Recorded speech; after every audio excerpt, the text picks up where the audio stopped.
분양 아파트를 사되 미분양을 잡으시는 게 가장 이상적인 방안이라고 저는 말씀을 드리고 싶은 겁니다. 부동산 고민 문자로 자세하게 보내주시면 추첨을 통해서 여러분들에게 월수금 정확한 해답으로 찾아뵙도록 하겠습니다. 뒷번호 2449님께서 보내주신 부동산 고민입니다. 항상 좋은 강의 잘 보고 있습니다. 현재 초등학교 아이 둘과 아내와 함께 동탄역 센트럴 예미지 33평에 살고 있습니다. 삼성전자 평택사업장으로 발령이 나서 이사를 가야 될지 말아야 될지 고민을 해도 풀리지가 않네요. 출퇴근이 만만치가 않을 거고 애들 학교 때문에도 문제고 아니면 어차피 출퇴근 편하게 하면서 이왕 처음부터 정착을 해야 될지 고민이네요. 주변의 의견도 반반이라서요. 도와주세요 대표님, 이렇게 보내주셨네요. 전문가님 답변 부탁드리겠습니다.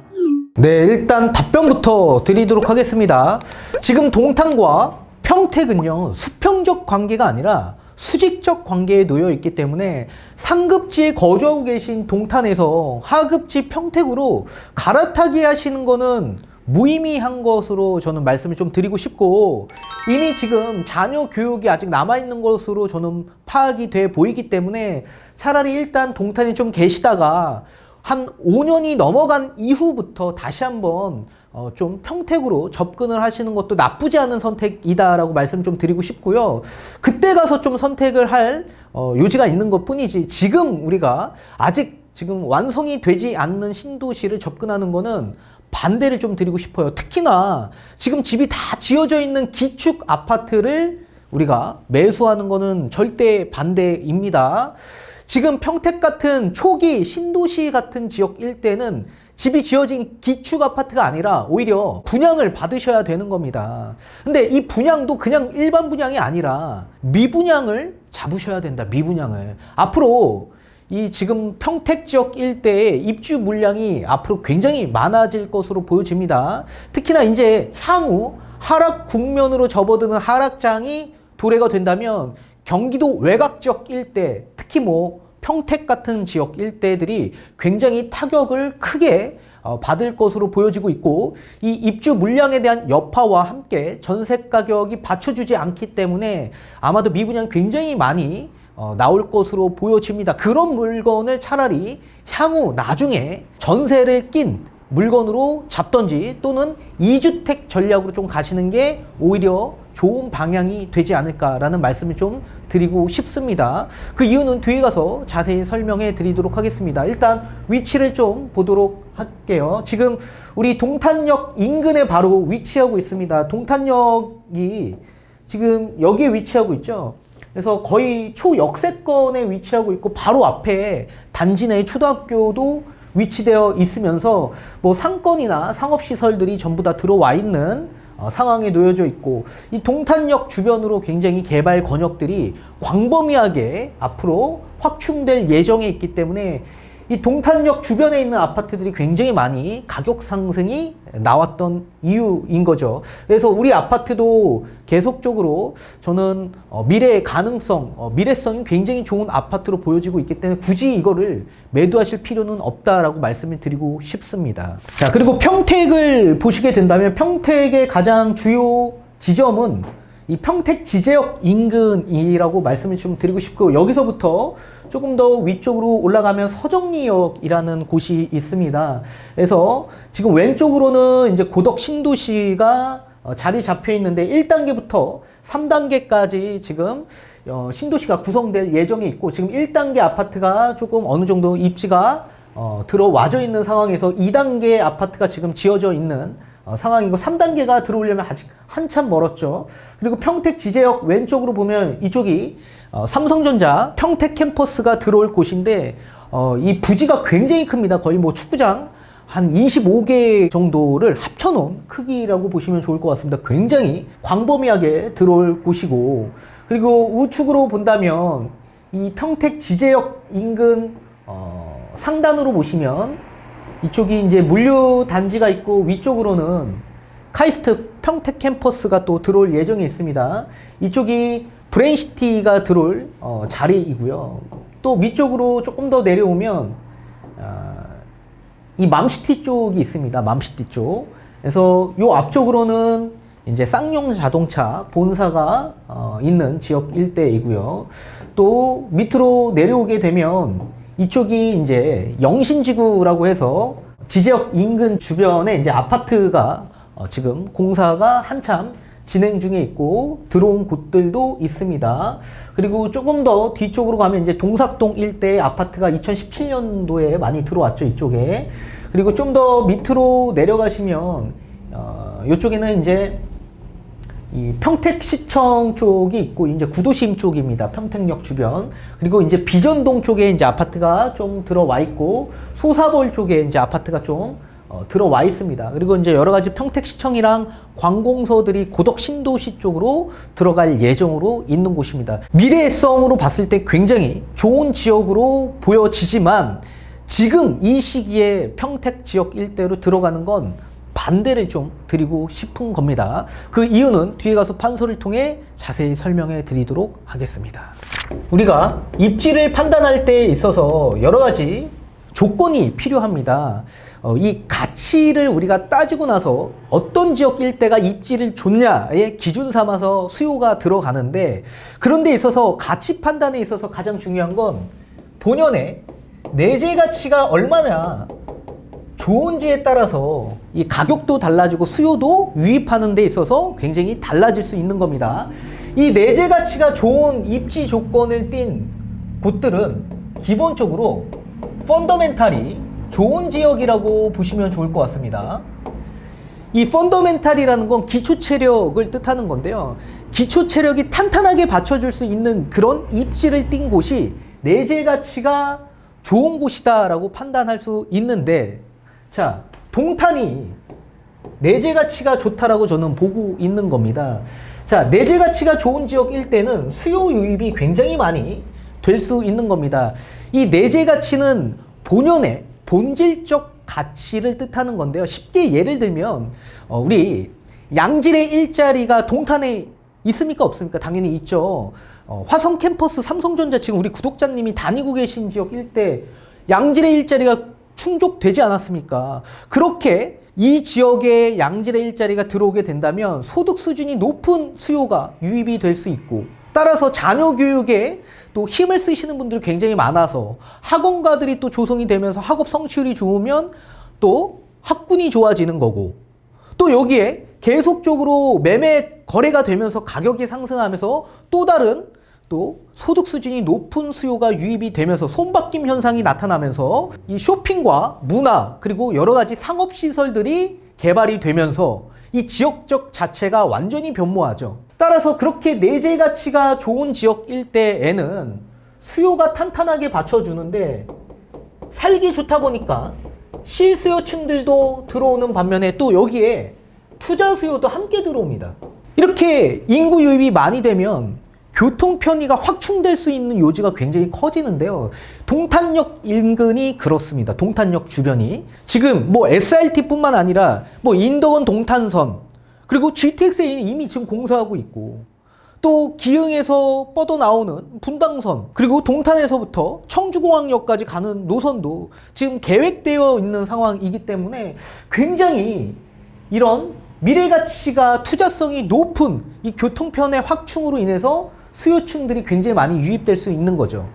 자, 이런 반면에 평택 같은 경우에는 내재 가치가 좋다라고 하기보다는 이 평택은 미래 가치가 좋은 지역이다라고 판별할 수 있는 겁니다. 미래 가치는 성장성을 뜻하기도 하죠. 성장성. 그러면 이런 미래 가치가 좋은 곳에 누가 많이 들어오냐? 수요가 들어오긴 들어오는데 다만 제한적으로 들어올 수밖에 없습니다. 그 이유는 실수요보다는 대다수의 수요가 투자 수요이기 때문에 그래요. 자, 평택 한번 가보십시오. 아직 지금 개발이 다 완성이 되어 있는 곳이 아닙니다. 아직 미완성이에요. 이 평택 신도시 국제 신도시입니다. 굉장히 크죠. 고덕 신도시는 국제 신도시고, 또 우편 쪽으로 해서 지제역 인근 쪽으로 해서 또 소규모로 여러 가지 택지 조성할 곳들이 많이 나올 지역입니다. 그래서 미래적으로 봤을 땐 굉장히 좋은 지역으로 변모할 수 있지만, 지금 아직도 고덕 신도시만 보더라도요, 지금 1단계부터 3단계까지 나눠져 있는데 지금 1단계 아파트가 조금 들어온 것 뿐이지 주변 상권시설도 지금 전부 다 공실입니다. 지금 2단계도 삼성전자 건너편이 2단계인데 그쪽 지역 일대 지금 뭐 호반 또는 지금 힐스테이트 지금 집을 짓고 있고 좌측으로는 지금 아무것도 지금 들어온 것도 없습니다. 이 초등학교, 중학교, 고등학교도 지금 들어온 곳이 거의 없습니다. 또 3단계는 아직 들어오지도 않았고요. 따라서 실수요층들이 지금 평택에 들어와서 거주하는 데 있어서 아직 인프라가 구축이 되어 있지 않기 때문에 이 환경이 굉장히 떨어질 수밖에 없는 겁니다. 여기 아직까지 교통 편의 시설도 확충되어 있는 게 아니죠. 지금 개발에 대한 이슈는 분명히 명확히 있습니다. 지금 이재명 후보자나 아니면 윤석열 후보자가 GTX A나 GTX C 노선 자체를 이 평택으로 끌어오기 위한 공약을 내세웠죠. 그래서 지금 평택에 있는 수요층들의 기대 심리가 굉장히 높은 게 사실입니다. 자, 그런데 여기에 중요한 건 전세가가 너무 약해요. 전세가가 약세이다. 지금 고덕 일대 아파트들이 가장 대장급 아파트인데 그 지역 아파트들 지금 뭐 전세 금액 30평대 기준에서 4억 나옵니다. 4억. 근데 집값은 거의 10억이에요. 전세가율이 거의 40% 정도밖에 되지 않습니다. 굉장히 낮은 전세가율을 보이고 있기 때문에 이 전세가가 상승하지 않은 이상 집값이 더 이상 올라가기 쉽지만은 않다. 그러면 거품이 엄청나게 껴져 있다라는 얘기입니다. 그러면 누군가는 그 집을 개발에 대한 이슈로 매수했다? 나중에 고점 아닌 고점 상투를 밀고 들어가는 거기 때문에 이 낙폭, 부동산 가격이 떨어질 때의 낙폭은 굉장히 클 수밖에 없는 거겠죠. 그런데 그걸 우리 구독자님이 잡으실 필요는 없는 거라고 저는 생각을 하고 말씀을 드리는 거고, 또 여기에 아직까지 일자리가 충족되어 있는 상황이 아닙니다. 우리 평택으로 본다면 굉장히 큰 양질의 일자리가 들어온 정말 자족도시가 될 만한 지역으로 나중에는 변모할 겁니다.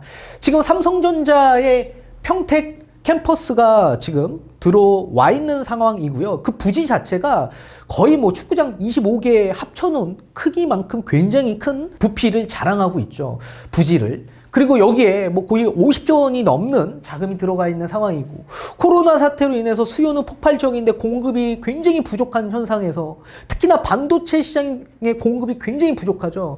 그래서 그런 생산 라인에 대한 증설을 하기 위해서 평택의 캠퍼스를 조성한 겁니다. 근데 이게 지금 1라인부터 6라인까지의 공장을 증설하는데 지금 1라인, 2라인만 공장이 지금 가동되어 있는 상황이고 3라인은 지금 공사 중에 있습니다. 4라인, 6라인이 지금 이게 완공이 되려면 아직 한참 멀었어요. 그러니까 아직까지 일자리가 전부 다 들어와서 전액 인구가 더 늘어나기에는 아직 제한적이라고 말씀을 드리고 싶고, 이렇게 일자리가 충족이 된다라고 하더라도 인프라가 구축이 되어 있지 않은 상황이기 때문에 수요가 유입되기에는 제한적이라고 말씀을 드리고 싶은 겁니다. 우리 구독자님처럼 고민 있으신 분들이 굉장히 많으실 걸로 보여집니다. 특히나 자녀 교육하시는 분들은, 가정이 있으신 분들은 절대적으로 평택으로 들어오기가 어렵습니다. 평택으로 들어온다라고 하더라도 특히나 입지가 좋은 고덕이나 아니면 지역 인근이 아직까지 뭐 학군 수요나 여러 가지 학원과 조성 자체가 되어 있는 상황이 아니고 인프라가 아직 제대로 갖춰져 있는 시장이 아니기 때문에 들어오기가 어렵습니다. 그렇다면 이런 데에 들어오고자 하는 수요는 결국에 인프라 구축이 조금 구성이 되어 있는 소사벌이나 아니면 뭐 비전동, 동삭동 일대 일부분, 그런 지역 일대만 들어갈 수 있는 것 뿐이지 우리가 알고 있는 이런 대장급 지역 일대로 들어오기에는 굉장히 어렵다라는 얘기입니다. 그런데 그런 지역 일대 뭐가 많이 들어와요?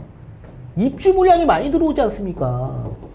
앞서서 얘기한 것처럼 아직 고덕 신도시가 완성도 안 되어 있다고요. 들어오려면 아직 한참 멀었습니다. 이렇게 입주 물량까지 계속적으로 들어온다면 뭐가 많이 생길까요? 당연히 미분양이 많이 생길 수밖에 없겠죠. 우리가 이렇게 평택 같은 초기 신도시 같은 경우에는 집값이 상승하는 이런 상승장세에선 투자 수요 유입이 많이 되기 때문에 집값이 상승하는 동력으로 이루어집니다. 그런데 반대로 우리가 부동산 시장이 상승기만 있는 게 아니잖아요. 상승이 오면 또 뭐가 옵니까? 하락장이 올 수 있죠. 이제 멀지 않은 시기에 하락장이 올 수 있는데, 만약에 하락장이 오게 된다면 투자 수요가 누군가한테 매도를 해야 되는데 누구한테 매도하겠습니까? 당연히 또 다른 투자 수요한테 매도를 해야 될 텐데, 또는 실수요한테 매도를 해야 될 텐데 들어올 수 있을까요? 투자 수요는 집값이 떨어지는 시기에 들어오는 게 제한적일 수밖에 없고, 실수요는 아직 모든 것들이 인프라나 일자리가 구축되어 있지 않기 때문에 들어오기가 어렵다고요. 따라서 이런 하락장에서는 수요가 제한적으로 들어오기 때문에 무조건 집값의 낙폭이 굉장히 크다고요.